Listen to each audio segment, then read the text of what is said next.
우리 군이 그동안 극단의 한일 갈등을 감안해 미뤄왔던 독도 방어 훈련에 오늘부터 전격 돌입했습니다.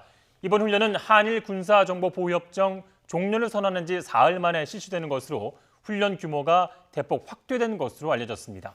북한은 어제 발사한 미사일과 관련해 새로 연구 개발한 초대형 방사포를 성공적으로 시험 발사했다고 밝혔습니다. 한반도 안보 관련 문제, 신범철 아산정책연구원 안보통일센터장, 양기호 성공회대 일본학과 교수 두 분과 함께 짚어보겠습니다. 네, 어서 오십시오. 안녕하십니까? 안녕하세요. 네. 먼저 우리 정부는 독도 방어 훈련을 이제 오늘부터 시작한 것으로 보이고요. 국방부는 훈련 시기와 규모에 대해서 그동안은 좀 전략적인 모호성을 유지해 왔는데요. 지소미아 결정과 함께 전격적으로 이제 시행을 밝혔는데 관련성이 물론 있다고 볼 수 있겠죠. 예, 네. 그렇게 생각합니다. 결국 그 근저에는 현재 악화되고 있는 한일 관계, 예. 일본의 부당한 경제 제재 이런 것들이 작용하고 있다고 보고요. 그렇기 때문에 지소미아 연장을 우리가 하지 않고 종료를 했고 그것에 이어서 독도 방어 훈련, 이름은 이제 동해 영토 수호 훈련으로 바꿨지만 예. 네. 그런 군사 훈련까지 함께 하고 있다. 이렇게 어떻게 보면 강대강 대치를 이어가고자 하는 의지를 피력했다 이렇게 볼 수 있겠습니다. 예. 예. 교수님, 독도 방어 훈련은 어떤 의미가 있습니까? 기본적으로 이제 이것은 뭐 공식 명칭은 동해 영토 수호 훈련입니다. 네. 그러니까 독도뿐만 아니라 울릉도 포함하고 영해까지 포함해가지고 이것을 이제 훈련하는 것인데요. 지금 이제 지난번에 이런 한일 관계뿐만 아니라 이런 좀 국제적으로 불안정성이 있습니다. 말하자면 지난번에 중국과 러시아의 항공기가 공동으로 훈련해가지고 예. 카디즈를 침범한 적이 있거든요. 거기에 대해서 이제 우리 공군기가 뭐 긴급 발진을 했습니다만은 이런 것에 대해서는 단지 이제 한일 관계뿐만 아니라 전체적으로 영토와 영공, 영해 부분에 대해서는 확실하게 우리 국력으로 이걸 억지력을 확보할 수 있는 그런 훈련에 대해서는 이건 뭐 그냥 꾸준히 하겠다라는 입장이고요. 특히 한일 관계에 대해서 본다면 원래 이것은 6월 달에 있었어야 됩니다. 예. 지금 이제 그동안 민감한 여러 가지 사안이었고 불필요하게 일본을 자극할 필요는 없다라는 그런 생각이 있었기 때문에 그동안 연기를 해왔는데 이것은 정례적으로 1년에 2번 하는 것이고 예. 정례적인 훈련 2번에 걸친 훈련 가운데 첫 번째 하는 겁니다. 이 자체가 어떤 특별한 의미를 담아서 일본이라든지 주변국에 대해서 어떤 잘못된 메시지로 비춰질 필요는 없다. 정기적인 훈련의 일부이다 이렇게 보시면 될 것 같습니다. 네, 1년에 2차례 있었던 거고 하지만 이번에 훈련 어떤 폭이 좀 더 늘어났다라는 얘기가 있는데 그런 부분은 어떻게 좀 평가하십니까? 맞습니다. 지금은 이제 물론 이거 해군 공군뿐만 아니라 이제 해병대까지 포함해가지고 예. 그런 부분은 이제 훈련은 되고 있습니다. 아까도 말씀드렸지만 이런 최근에 여러 가지 이제 북한의 단거리 미사일도 지금 그 발사량이 증가하고 있고 예. 네. 그리고 중국과 러시아에 간의 공동 훈련 같은 것도 약간씩 지금 늘어나는 추세이거든요.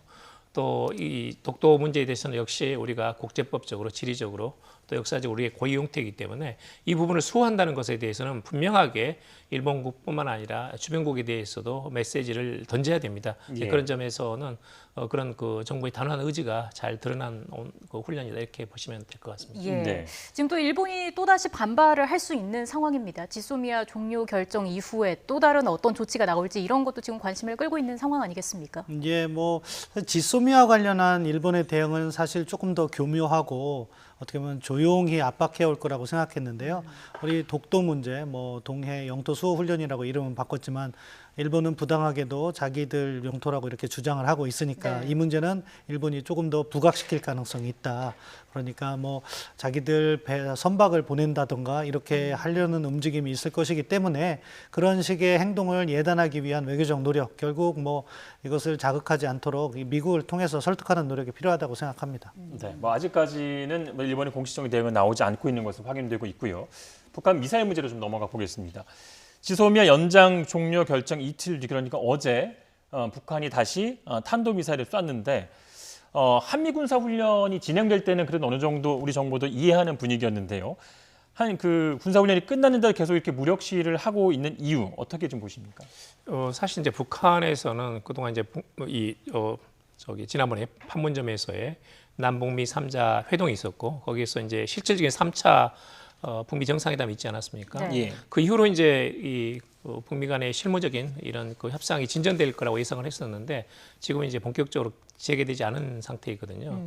근데 그런 점에서 북한으로서는 과연 미국이 이 진정성을 가지고 북미 관계 개선을 위한 어떤 의지를 가지고 있는가? 네. 말하자면 한반도 비핵화 문제를 북미 간의 어떤 테이블에서 협상을 통해서 이 문제를 풀어나가겠다는 적극적인 의지가 있는가 하면 현 상태로서는 그렇지 않은 거 아니냐. 예. 말하자면 어떤 좀 더 부정적인 인식을 본다면 이런 미국에서 대통령 선거를 앞두고 여러 가지 어떤 이런 북미 관계를 개선했다는 어떤 그런 선전 효과용으로 사용할 뿐이지 여기에 대해서 미국이 이 문제를 풀어나가겠다는 어떤 의지가 있는 거냐에 대해서는 북한이 상당히 이제 불만을 가지고 있다는 그런 이제 그 설도 나오고 있습니다. 네. 근데 그런 점에서는 이런 그 한일 간의 약간의 지금 갈등이 없지 않아 있고 또 미국의 진정성을 다시 한번 확인한다는 측면에서 이런 도발을 계속 거듭하고 있지 않나 하는 그런 우려도 있습니다. 예, 그 한미 군사 훈련이 끝났는데도 무력 시위를 계속하고 있는 이유 센터장님께서는 어떻게 보십니까? 뭐 북한으로선 보다 유리한 협상 조건을 찾아가는 거죠. 결국에는 뭐 김정은 위원장이 트럼프 대통령에게 보냈다는 친서의 내용을 트럼프 대통령이 밝힌 바에 의하면 연합군사 훈련이 끝나면 실무협상을 하겠다 이렇게 이야기를 했는데 네. 연합군사 훈련이 끝나는 과정에서 뭐 지소미아 파기로 인해서 한미일 안보 협력이 약간 흔들리는 모습을 보인다거나 다른 한편으로는 아직까지 미국이 제시한 협상안이 마음에 들지 않거나 뭐 이러한 이유로 인해서 조금 더 시간을 두고 지켜보겠다. 그런 과정에서 북한에게 조금 더 유리한 환경이 조성이 되면은 계속해서 그러한 입장을 견지하면서 미국의 양보안을 연말까지는 받아내려고 할 것이고요. 네. 그렇지 않고 자기들이 협상에 임할 수밖에 없는 상황이 조성된다. 뭐 미국도 반대되는 노력을 할 거예요. 지금 뭐 지난주에 스티븐 비건 특별대표가 일본에 거쳐서 한국에 왔고 또 미국과 중국 간에 지금은 뭐 대결 중에 있지만 북한 문제는 협력하는 모습도 종종 보일 때가 있기 때문에 미국이 어떠한 카드를 쓰느냐에 따라서 이러한 정세는 또다시 바뀔 수 있다. 다만 현재는 북한이 이런 상황을 관망하고 있지 않나 그렇게 생각합니다. 네. 북한 측은 이제 신무기고 초대형 방사포라고 밝혔는데 어느 정도 좀 믿을 수 있을까요? 예, 뭐 사진까지 나왔기 때문에 그 부분은 신뢰할 수 있다고 생각합니다. 예. 결국 지난번까지는 북한이 300km 정도 날아가는 그러한 어떻게 보면 대구경 방사포라고 했는데 예. 이번에는 400km 가까이 날아가는 초대구경 방사포라고 했어요. 그래서 네. 발사관도 지난번에는 6개였는데 이번에는 4개. 그러니까 좀 구경을 키우고 사거리를 늘린 새로운 방사포라고 볼 수 있는데요. 이것은 북한이 그간 끊임없이 자신들의 재래식 무기 체계를 계속해서 발전시켜 왔다. 네. 이 점을 다시 한번 시사한다고 보고요. 우리가 북한의 위협에 대응하는 측면에서는 철저하게 대비해서 소홀함이 없어야 된다. 한편으로는 북한과 대화를 갖다가 끊임없이 추구해야 되고 예. 다른 한편으로는 우리의 억제력은 어떻게 갖춰야 될 것인가 준비를 해야 된다는 교훈을 주었다고 생각합니다. 예. 앞서서 미국이 어떠한 카드를 쓰느냐에 따라서 상황이 달라질 수 있다 이런 말씀해 주셨는데 우리의 입장에서 가장 최선의 카드 그리고 가장 안 좋은 카드는 뭐가 있을까요? 사실은 최선의 카드는 북한이 조속한 비핵화로 나오는 거죠. 그런데 지금 북한이 이야기하고 있는 내용을 자세히 들여다보면 미국에게 두 가지를 수용하라고 하는 거예요. 하나는 단계적 비핵화를 받으라는 네. 거죠.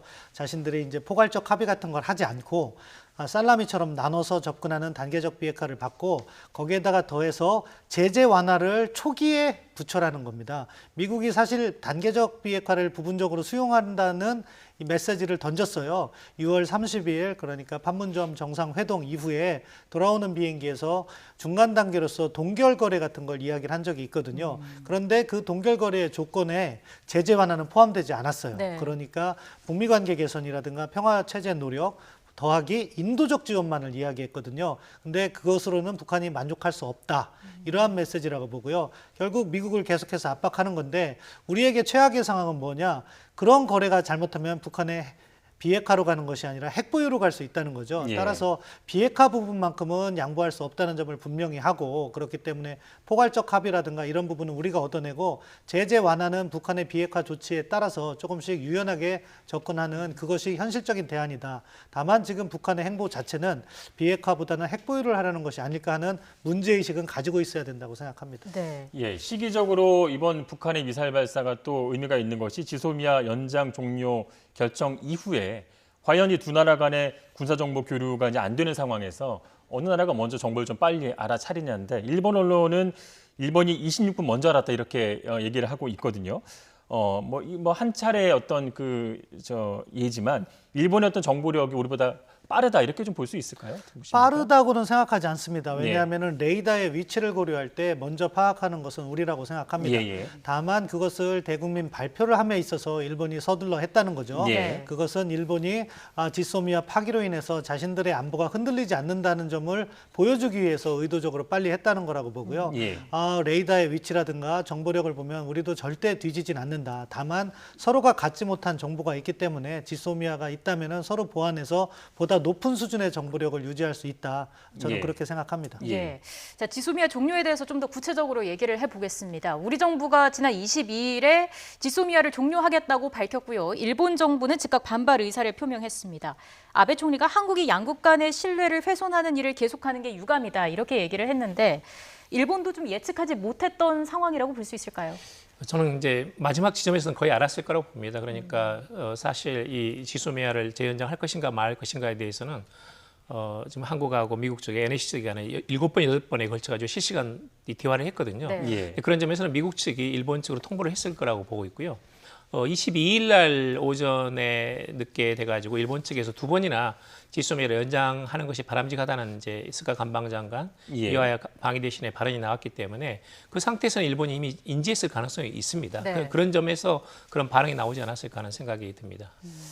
단도직입적으로 지소미아 종료 결정이 이제 우리 정부 측에 이게 뭐 득이 될까 실이 될까 좀 뭐 많은 분석이 있는데 어떻게 보십니까? 저는 그 부분은 우리 양 교수님하고 약간 차이가 있어서요. 다시 예, 예. 한번 여쭙고 제 의견을 말씀드리면 네. 저는 득보다는 실이 많다고 생각합니다. 결국 득이라고 하는 것은 우리가 일본이 부당한 압박을 할 때 우리도 특정한 조치를 할 수 있다 하는 의지를 보여줬고 그런 정신이 앞으로 한일 협상에 있어서 어떻게 긍정적으로 작용할 수 있다. 그 점은 저도 인정합니다. 다만 실이 많다고 생각하는 것은 사실 지소미아 파기 결정이 일본만 아픈 것이 아니고 우리도 아픈 부분이 있는 거고요. 예. 북한의 위협이 고조되는 그러한 상황에서는 우리도 손해를 보는 부분이 있다. 그리고 그것보다 더 중요한 것이 지소미아라는 것이 한일 간의 정보 교류의 의미도 있지만 결국에는 미국이 생각하는 한미일 안보 협력을 추진하기 위한 하나의 기반과 같은 것이기 때문에 미국에서 오는 압박이 상당할 것이다. 이미 뭐 국무부와 국방부, 특히 폼페오 국무장관도 실망을 표현했는데 네. 그러한 것들이 정책화돼서 우리에게 주어지는 압박으로 돌아올 때 사실은 이 문제를 풀어가는 데 있어서 우리에게 도움이 되기보다는 조금 어려움이 더 따를 것 같은 것이 제 우려입니다. 네. 저는 이제 양 저는 교수님께서는요. 네, 아무래도 이거 뭐 득실 문제를 따지는 것보다는 좀 불가피한 측면도 없잖아 있었다 이렇게 생각합니다. 그러니까 사실 이제 그동안 수차례 일본 측에다가 이 대화를 요청을 하고 특히 이제 사실 이제 8월 15일까지는 이것이 재연장되지 않겠느냐는 그런 관측이 우세했죠. 예. 그런데 이제 8월 15일부터 22일까지 일주일 동안 과정에 우리가 8월 15일에도 그 대통령께서 일본하고 대화의 창구는 열려있기 때문에 언제든지 대화하자.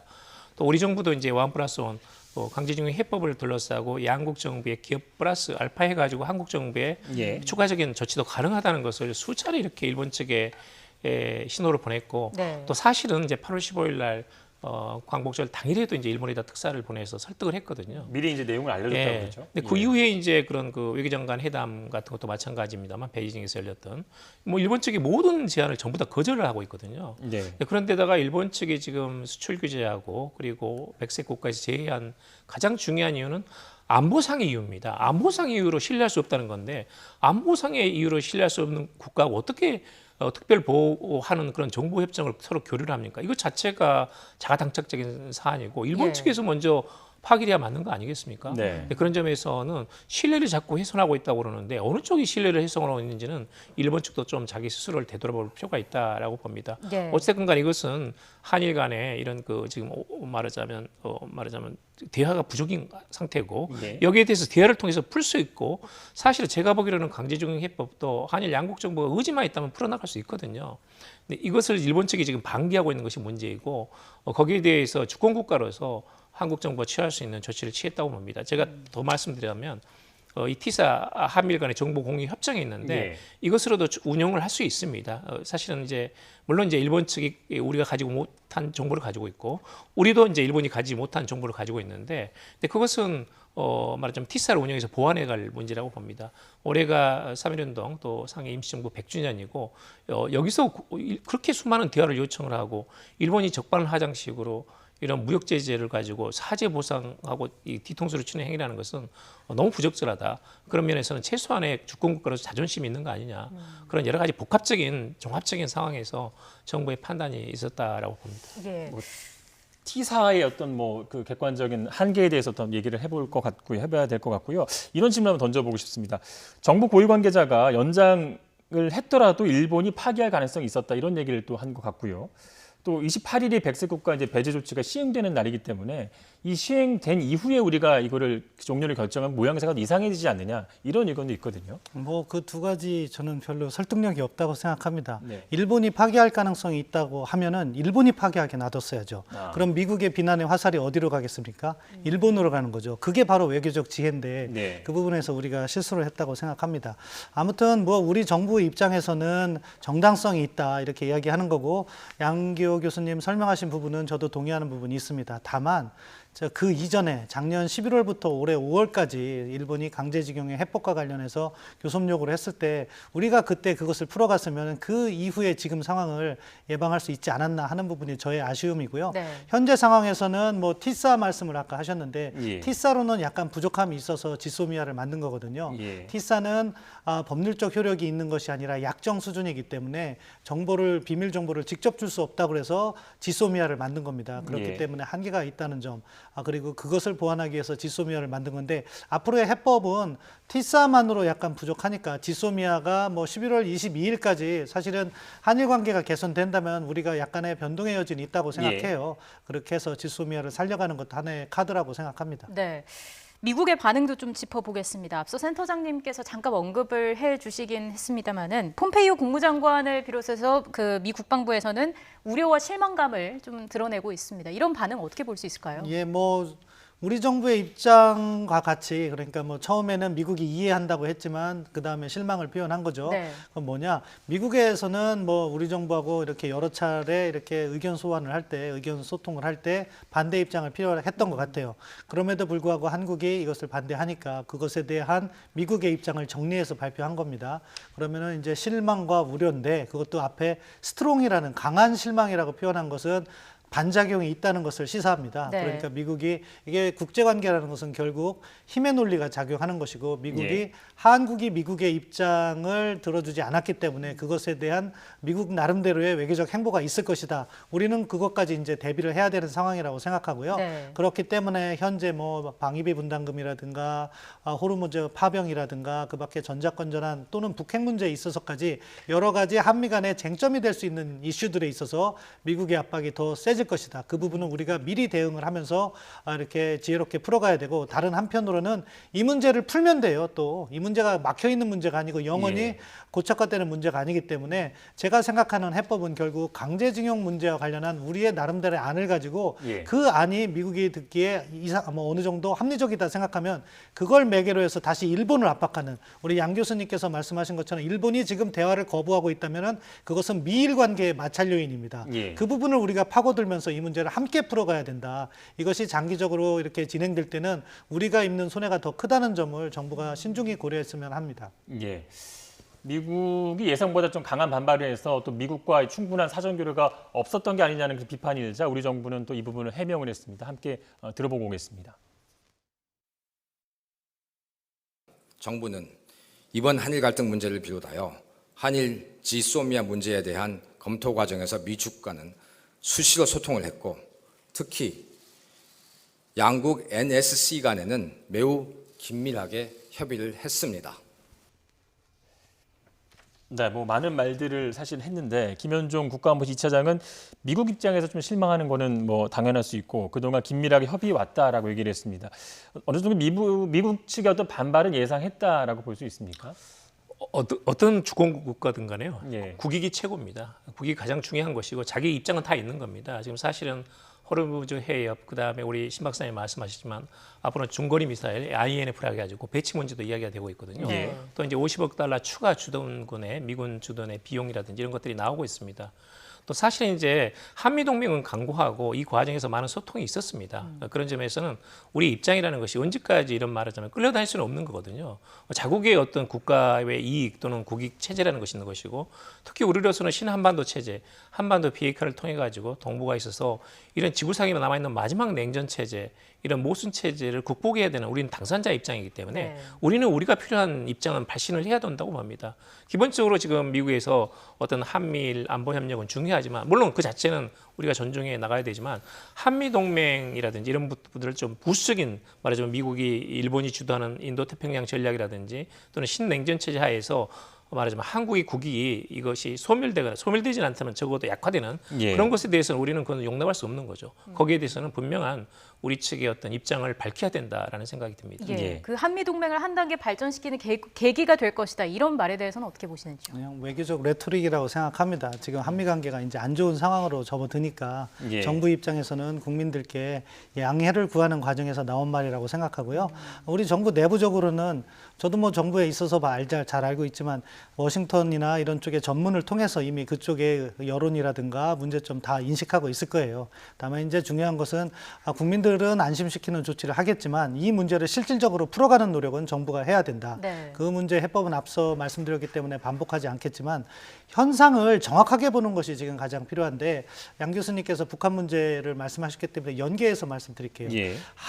남북 관계가 좋으면은요, 한미 동맹이나 한일 관계, 한미일 협력에서 약간의 마찰음이 있더라도 우리가 이것을 풀어나갈 수 있는 여지가 있어요. 근데 지금 북한의 행보를 봐야 된다는 거죠. 북한은 지금 오히려 한미일이 안 좋으니까 자신들의 핵보유로 가려고 하고, 그 과정에서 한국 정부를 대우를 합니까? 아닙니다. 예. 철저하게 고립시키려 하거든요. 이게 북한이 처음 취한 행보면은 예외적이라고 할 수 있겠지만 그렇지 않고 과거에도 그런 행동을 반복해 왔어요. 그렇기 때문에 지금 상황에서 한미 관계가 안 좋게 되면은 자칫하면은 우리의 전략적 위상이 갑자기 떨어질 수가 있다. 그리고 예. 이것은 우리의 다음 외교 행보까지도 장애 요인이 발생할 수 있다. 이 점을 인식하고 지금 상황에서는 이 북한 문제를 안정적으로 풀기 위해서도 한미 관계를 잘 이렇게 관리할 필요가 있다고 생각합니다. 너무 그 점에 대해서 너무 예. 이제 비관적으로 볼 필요는 없습니다. 이제 미국의 국무부라든지 국방부에서는 상당히 이제 아까 신 박사님 말씀하신 대로 실망, 우려 발언이 있었지만, 예. 또 트럼프 대통령은 지금 G7에 프랑스에 파리 열리고 있는데 가면서 이 문제는 잠시 지켜보자. 문 대통령은 뭐 예. 아주 좋은 친구라고 맞습니다. 표현을 했고요. 네, 그런 점에서는 너무 미국 내에서 다양한 의견이 있습니다. 네. 그러니까 예. 국무부라든지 국방부의 의견을 그대로 따랐다면, 예전 같은 어떤 그 동북아에서 동맹 관리 체제라면 사실 북미 간의 정상 간의 만남도 없었겠죠. 그런 예. 점은 이제 트럼프 대통령이 직접적으로 어떤 개인적인 리더십에 의해 가지고 이것을 추진한 부분이 있기 때문에요. 그런 점에서는 너무 한미 관계에 대해서 우려할 필요는 없다. 오히려 이제 백악관과의 어떤 그동안 소통이 있었고, 또 청와대에서도 한미 동맹을 한층 더 강화시켜 나가겠다. 또 뿐만 아니라 우리 여러 가지 정보 자산을 늘려나가겠다. 예. 말하자면 앞으로 이제 군사 이성 같은 것도 우리가 적어도 이제 뭐 가까운 시일 내에 5대를 말하자면 위성을 만들어내는 게 목표거든요. 네. 근데 그런 점에서는 북한에 대한 정보 자산 또는 이제 말하자면 탐색 자산을 늘려가는 걸로 그렇게 이제 보안 장치를 해 나가야 된다고 봅니다.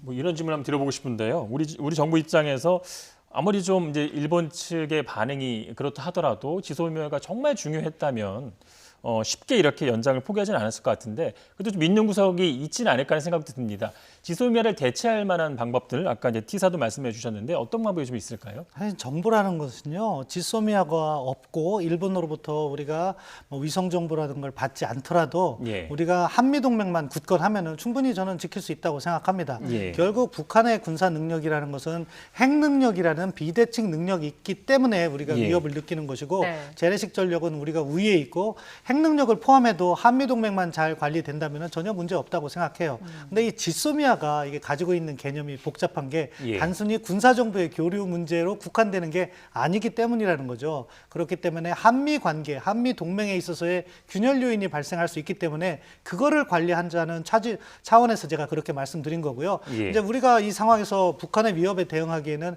1차적으로는 한미 동맹을 관리해야 되는 거고요. 2차적으로는 양 교수님 말씀하신 것처럼 우리의 자주적 국방력을 건설을 해 나가야 되는 거죠. 그 부분은 저는 우리 정부가 잘한다고 생각해요. 뭐냐, 국방 예산을 상당히 최근에 증액해서 우리가 갖춰야 될 첨단 군사력을 갖추고 있습니다. 그 부분은 동의합니다. 네. 예. 다만 외교적 영역에서 이것을 뛰어넘는 전략적 차원에서 행보를 보다 지혜롭게 해서 우리가 전략적인 우위를 유지해야 되는데, 자칫하면 북한은 한국을 소외시키고 그 과정에서 한미 관계가 악화되면은 당분간 우리 정부의 역할을 찾을 수가 없다. 예. 지금 그런 것들이 서서히 현실화되고 있다는 그러한 현실을 직시해야 된다고 생각합니다. 교수님 어떻게 생각하세요? 너무 지나치게 한미 동맹을 여기하고 결부시키는 것은 적절하지 않습니다. 이것은 한일 간의 군사정보 보호 협정이지 한미 동맹과 직접 연결되는 건 아니다. 물론 상징성이 있습니다. 한미 동맹과 이 미일 동맹을 잇는 고리로서 지소미아라는 것은 충분히 그런 가치가 있다고 보지만, 사실은 여러 가지 그걸 좀 객관적으로 볼 필요가 있다고 봅니다. 그러니까 우리가 가지고 있는 정보가 오히려 대북 정보는 일본보다 더 우수한 부분도 없지 않아 있습니다. 네. 그러니까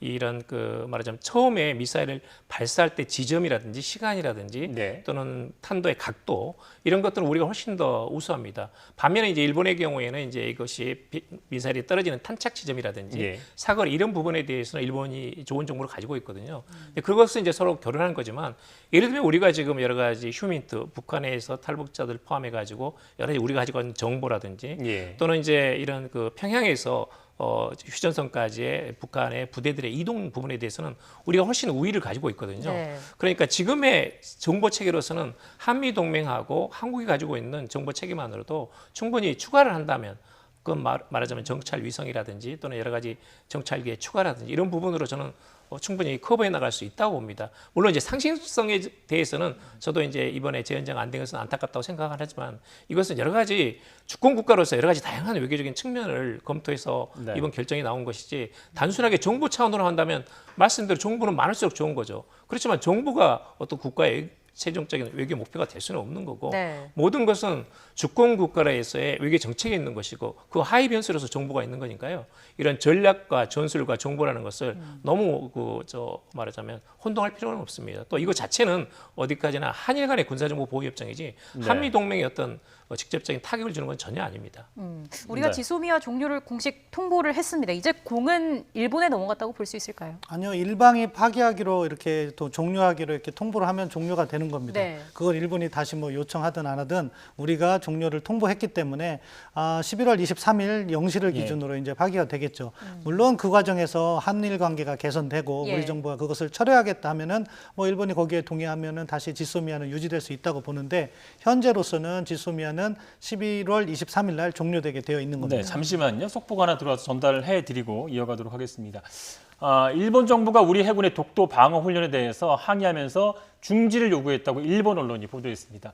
일본 정부는 오늘 도쿄와 서울의 외교 경로를 통해서 독도는 일본의 고유 영토라며 한국 해군의 이번 훈련을 도저히 받아들일 수 없다는 입장을 한국 정부에 전달한 것으로 전해졌습니다.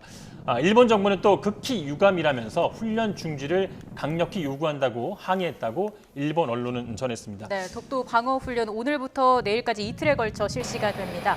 이와 관련한 일본 언론의 보도가 나왔습니다. 우리 해군의 독도 방어 훈련에 대해 항의하며 중지를 요구했습니다. 일본 정부는 오늘 도쿄와 서울의 외교 경로를 통해서 독도는 일본의 고유 영토라며 한국 해군의 이번 훈련을 도저히 받아들일 수 없다는 입장을 한국 정부에 전달한 것으로 전해졌습니다. 일본 정부는 또 극히 유감이라고 밝혔습니다. 훈련 중지를 강력히 요구한다고 항의했다고 일본 언론은 전했습니다. 이와 관련된 내용들 또 추가로 들어오는 대로 전해드리도록 하겠습니다. 뭐 1년에 2차례씩 하던 훈련이었고 좀 시기적인 어떤 문제는 이슈는 있었습니다만, 일본의 이런 반응에 대해서 어떻게 좀 평가하십니까? 뭐 이건 이제 통상적인 일본 측의 반응이니까요. 일본은 이제 독도가 일본 땅으로 지금 굉장히 왜곡하고 있는 상태여서 통상적인 반응입니다만, 약간 지금 수위는 높다고 봅니다. 네. 이 극히 유감이라든지 이런 표현들은 약간 수위가 높아진 감은 있습니다. 네, 박사님께서도 한 말씀. 그러니까 이게 일본이 교묘한 외교를 하거든요. 네. 지소미아 같은 경우에는 경제 제재로 연결시킬 경우에는 일본의 비난의 화살이 올 수 있기 때문에 로키로 갈 것이라 예측을 했고요. 앞서 말씀드린 것처럼 독도 문제는 일본이 조금 더 목소리를 높일 가능성이 있다. 왜 그런가 하면은 일본이 목표하는 것이 독도의 분쟁 수역화입니다. 마치 분쟁이 있는 것처럼 자꾸 꾸며대므로 해서 국제사회에 관심을 모으는 거기 때문에 이 부분에 있어서는 일본의 어떻게 보면 과민 대응이 예상됐던 부분이고, 우리가 역시 그걸 또 알고 있기 때문에 거기에 상응하는 대응을 해나가면 된다고 생각합니다. 생각합니다. 예. 네. 상황이 앞으로 또 어떻게 전개될지 계속해서 지켜봐야 할 것 같습니다. 지금까지 신범철 아산정책연구원 안보통일센터장, 양기호 성공회대 일본학과 교수 두 분과 함께했습니다. 수고하셨습니다. 감사합니다.